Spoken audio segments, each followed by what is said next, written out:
Welcome to the latest Restaurant Magazine Eats Out Food Tour. Today we're going to be visiting 4 barbecue restaurants in Shoreditch.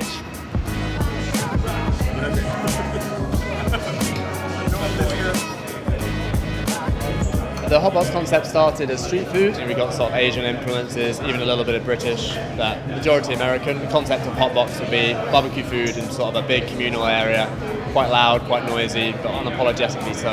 Everything's smoked on site, generally overnight. I would say the beef rib is now our key sort of seller, that alongside the selection, because everyone loves a board of meat.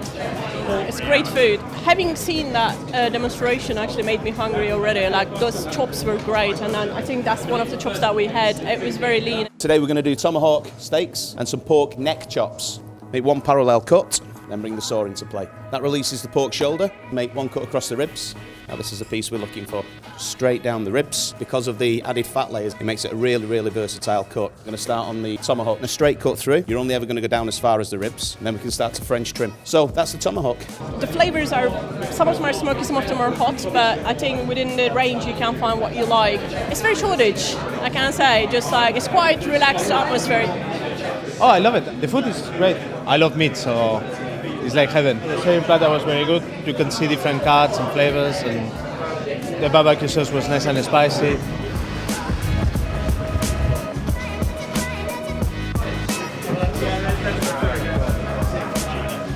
The concept at Berber & Q is, I guess we do an Americanized version of North African and Middle Eastern barbecue. We use a lot of the ingredients and flavors from North Africa and the Middle East, and then we take some of the barbecuing techniques you get more commonly associated with sort of American barbecue culture, and combine the two and fuse them.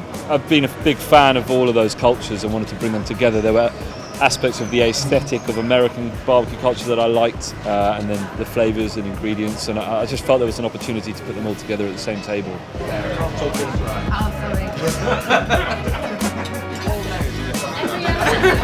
Literally quitting.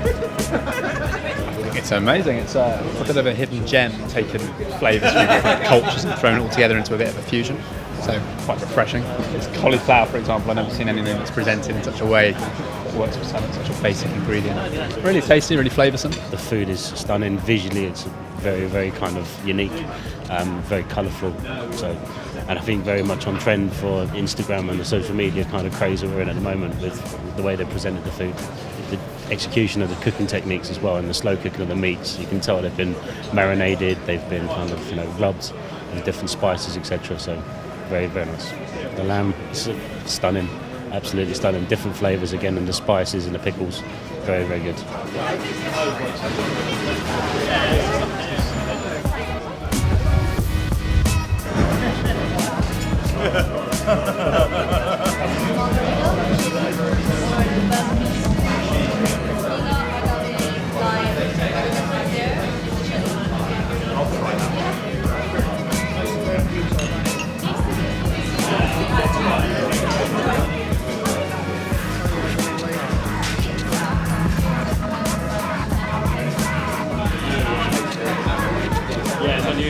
Smokestack we started open in November 2016, and it's, the longer we've been open, we've been more British barbecue. And for us, we don't really use the term. We use the term barbecue quite loosely, because what we want to do is be able to smoke really, really good produce and not be in that sort of American stereotype. The main bit of kit we have is US in every right. It's the old hickory pit, so that's where we smoke everything. And the brisket we have is classic brisket from Texas or wherever. But everything else we do our take on it. That's why I say it's more British than we are, I think, American.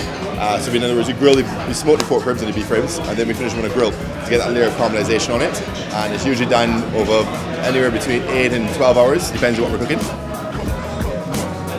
Yeah, it's great. I like the industrial look of it. The smoker there is. I don't think we've ever seen a smoker that big, because you can really taste the flavours and the brining and the smokiness and the slow cooking process. It's great. I like the ribs. Really nice. The pork ribs, nice and sticky, good flavour. It falls off the bone. The chili margarita was fantastic. I like the little buns to start with.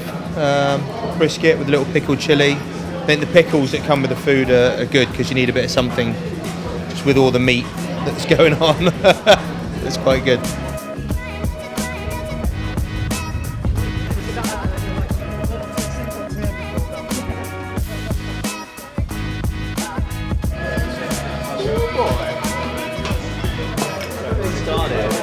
So first of all, what we wanted to do was have a place which was just about drinking food. So the canteens in Bangkok, you basically you go in, you order a load of beers, you get a load of food, and you just keep on eating, keep on drinking. And we want it to be as cheap and affordable as possible. We do still use the grill, and we obviously have a smoker as well. So, but it's more stir-fried, a lot more spicier foods, and sort of smaller amounts, smaller plates, more sharing style food. Conception about barbecuing having to be long, slow cooks. Doesn't actually have to be that way. Anything that you're putting onto a grill is really technically barbecue. So we do use a lot of grilled meats, and then we've also got a smoker downstairs which we smoke our goat in before we grill it again. So yeah, I think we could be classed as a barbecue restaurant as well. I really liked it. I thought the flavours were interesting. It's got like a nice buzz to it. So we had the massaman curry, which was the goat was coming off the bone, beautiful, really well flavoured. My favourite dish was the goat. Really tender. Goat's got a really lovely flavour, and the spices really made it come alive. Really nice. Big fan of Thai food, big fan of the flavours, big fan of the small plates, the sharing idea. Probably the larb, the duck larb with all the chilies going through it, just like intense flavours you don't really get in many other cuisines other than Thai. Yeah, standout dish for me. My favourite, I think it was smokestack. The flavour they've managed to get into the meat, the little bun with the brisket was one of the most incredible things I've ever eaten. And again, I couldn't eat another one for quite a while, but it was stunning. Probably going to have to be Berber and Q. Just such a big fan of Middle Eastern food, and it was just like a whole different take on something I hadn't really had before.